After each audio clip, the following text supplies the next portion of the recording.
warahmatullahi wabarakatuh.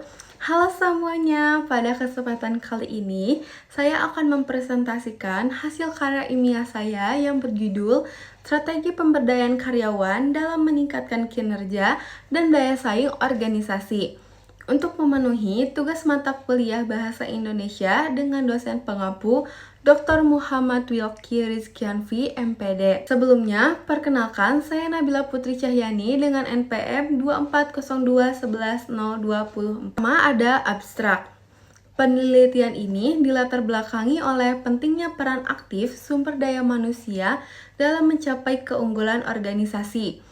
Fokus utama penelitian ini adalah strategi pemberdayaan karyawan dengan menggunakan metode studi pustaka dan 6 jurnal ilmiah. Hasilnya menunjukkan bahwa pemberdayaan mampu meningkatkan motivasi, loyalitas, serta kualitas kerja. Ini akhirnya berdampak positif pada daya saing organisasi. Selanjutnya ada latar belakang. Dalam era persaingan global yang ketat, organisasi dituntut untuk terus beradaptasi. SDM tidak bisa lagi dianggap sekadar pelengkap, melainkan penentu keberhasilan.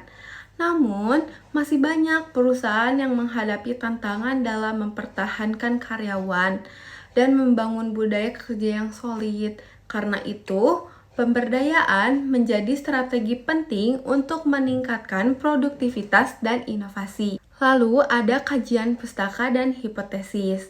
Secara teori, pemberdayaan karyawan mengacu pada konsep Thomas dan Feldhaus yang terdiri dari 4 dimensi: makna, kompetensi, penentuan nasib sendiri, dan dampak. Teori ini juga sejalan dengan motivasi Maslow dan Hertzberg.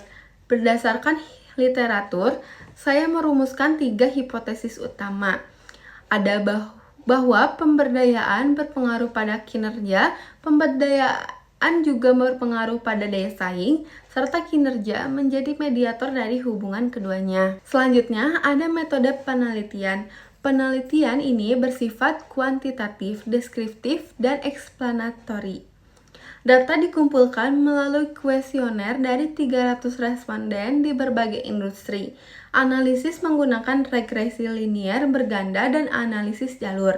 Dengan bantuan software SPSS, skala pengukuran yang digunakan adalah skala Likert 1 sampai 5. Lalu ada variabel penelitian.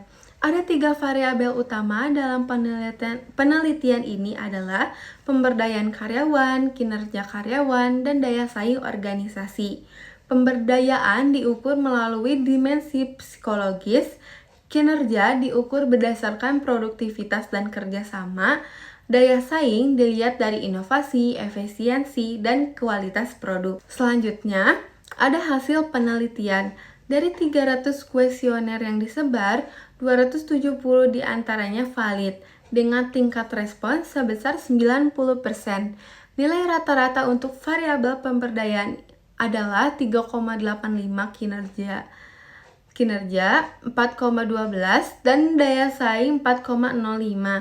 Artinya, secara umum, karyawan merasa cukup diberdayakan dan menunjuk kinerja tinggi yang berkontribusi positif pada daya saing organisasi. Lalu, ada kesimpulan.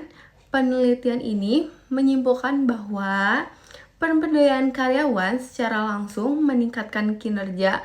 Karyawan yang merasa diberi tanggung jawab dan kepercayaan akan bekerja lebih optimal. Peningkatan kinerja ini kemudian bertampak pada meningkatnya daya saing organisasi di pasar. Yang terakhir ada saran untuk penelitian berikutnya adalah yang pertama, menggunakan metode longitudinal.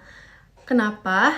Agar dapat melihat dampak pemberdayaan dalam jangka panjang. Selain itu, cakupan responden bisa diperluas juga. Yang kedua, untuk praktik manajerial, perusahaan disarankan lebih aktif membangun budaya pemberdayaan melalui pelatihan, pemberian otonomi, dan apresiasi terhadap karyawan. Sekian presentasi dari saya, mohon maaf bila ada kekurangan. Wassalamualaikum warahmatullahi wabarakatuh.